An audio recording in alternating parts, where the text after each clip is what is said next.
Hello, biology students, and welcome back. You have now covered photosynthesis and cellular respiration in this cell energy unit. We are on our final step here in cell energy. So we're going to talk about aerobic and anaerobic respiration. So note that we are still under the cellular respiration idea. So we're going to be tapping into some of those topics and concepts you guys heard about and learned about yesterday. So first, I just want to go over and quickly review photosynthesis and cellular respiration before we get into these two types. So this is a chart you should have seen and completed in your notes outline. If you haven't, now would be a good time to get that done. It's really the diagram that I showed you earlier of the chloroplast and everything labeled, but this is just in like a flow chart format. Some people find this more helpful. It just kind of depends on your learning style. You can use either one to learn the material or both. It's totally up to you. So you're following the same steps as before. The entire process is the process of photosynthesis. You have the light dependent reactions that use sunlight and water to produce ATP, NADPH, and oxygen. That takes place in the thylakoids. You also have your Calvin cycle that occurs in the stroma of the chloroplasts. The location of both is going to be chloroplast, just specifically Calvin cycles in the stroma, light dependent reactions in the thylakoids of the chloroplast. And then your Calvin cycle process, you're taking CO2, ATP, NADPH to produce these three molecules down here: glucose, ADP plus P, and NADP. So just going through the steps in a flow chart format. You'll find this in your outline if you haven't seen it yet. And again, pause that last one if you need time to check your answers on that. Here is your diagram again of photosynthesis. So it's the second visual, I guess, of it today. The first is a flow chart. Second one is here.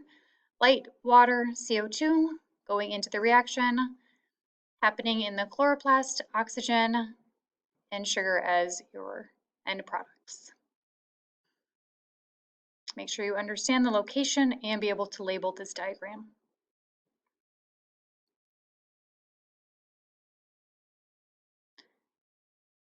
Here we have the flow chart for cellular respiration.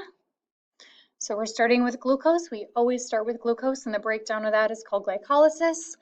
That process, remember, produces two ATP molecules and also pyruvate, which is used to power the next steps.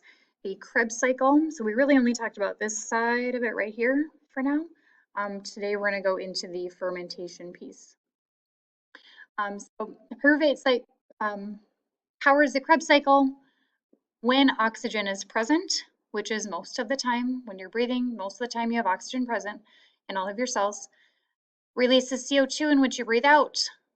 These two steps, remember, occur in the mitochondria, Krebs cycle, and electron transport chain.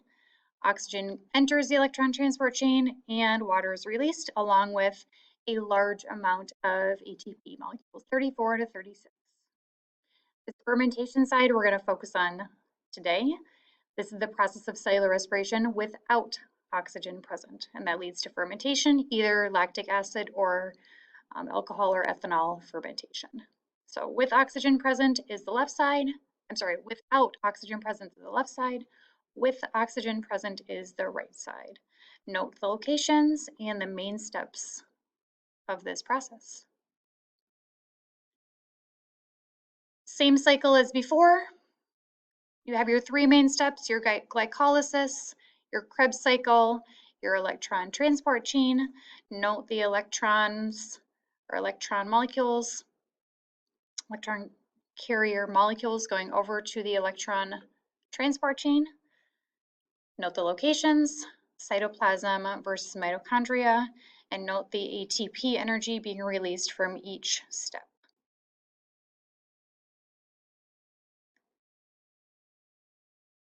All right, so quick review of aerobic. Aerobic, think oxygen. Oxygen is present. When you think of doing aerobics, that requires you to breathe. Breathe in oxygen. So aerobic respiration requiring oxygen. This occurs in the mitochondria of the cell to give you approximately 36 ATP molecules of energy.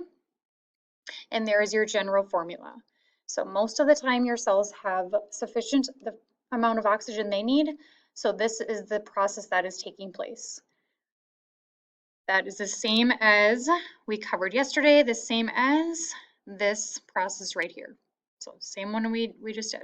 So just to recap, reviewing that. Here's your glucose being broken down. Oxygen is being used in that cycle as well to produce carbon dioxide, water, and energy. So this is your regular, normal form of respiration or cellular respiration. Anaerobic is the new piece today. This process does not require oxygen. So aerobic respiration, that is when oxygen is present. Anaerobic occurs when no oxygen is present, or not a whole lot, we should say, of oxygen present. This occurs in the cytoplasm of the cell, and only 2 AT molecules are produced. Okay, so it's really just that first part of, let me jump back up here, right here. This first part of glycolysis, this is happening in anaerobic fermentation or anaerobic respiration, but then that's it, that kind of stops here. These two steps, the Krebs cycle and the electron transport chain, do not happen unless oxygen is present. So we're kind of we stop right here at glycolysis with anaerobic respiration. All right, so back down here. So you can look at the differences between aerobic and anaerobic. Oxygen present, oxygen not present. Location is a mitochondria versus the cytoplasm. When you have oxygen present, that's when you get a lot of ATP molecules versus only 2 in anaerobic. The breakdown of glucose is slightly different, and then of course your end products. When you're just breathing normally, oxygen is present, you release carbon dioxide and water, you breathe those out. Versus your anaerobic, you're releasing carbon dioxide and either lactic acid or alcohol, ethyl alcohol. So here are some examples of glucose being broken down into various products.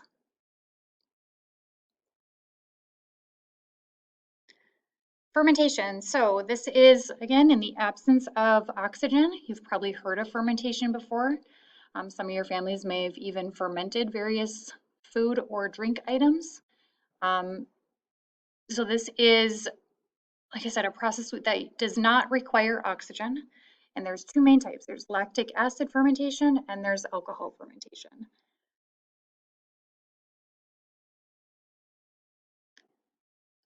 Lactic acid fermentation occurs in your muscles. So when you are working out, when you're running, when you're lifting weights, when you're exerting yourself, the lack of oxygen to your cells results in this lactic acid fermentation. You're still taking in oxygen, but your cells aren't being deprived of it if you're using up that oxygen faster than you can pull it in.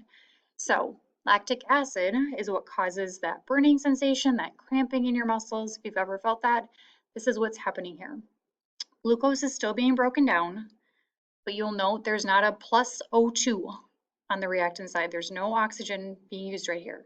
So glucose is simply being broken down to produce, instead of water, your lactic acid, carbon dioxide, and a little bit of energy, 2 ATPs. Lactic acid also helps in food production. All right, so we get our sauerkraut, our kombucha, our soy sauce, our kimchi. All of these are products that are results of lactic acid fermentation. Your dairy, your pickling. So it is a good thing if you enjoy these foods and beverages.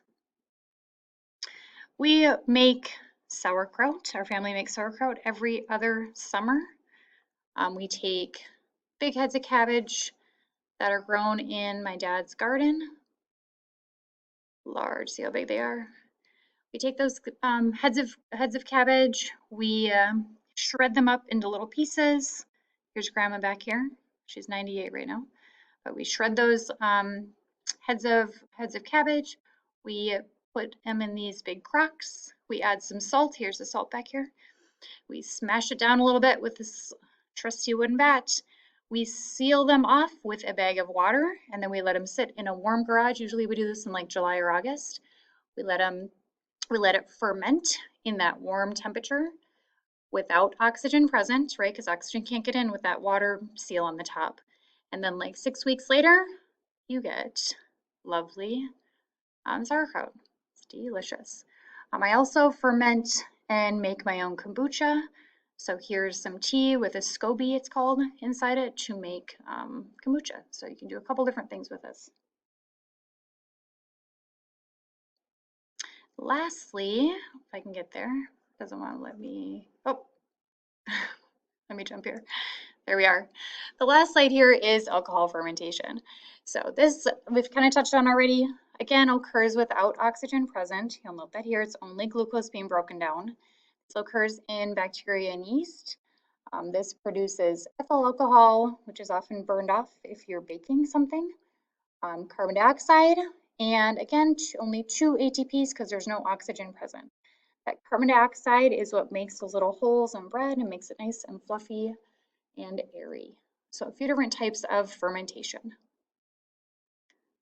All right, so our main focus today was just reviewing photosynthesis, reviewing cellular respiration, and then adding in the anaerobic fermentation, so what happens when there's not oxygen present. Let your teachers know if you have any questions.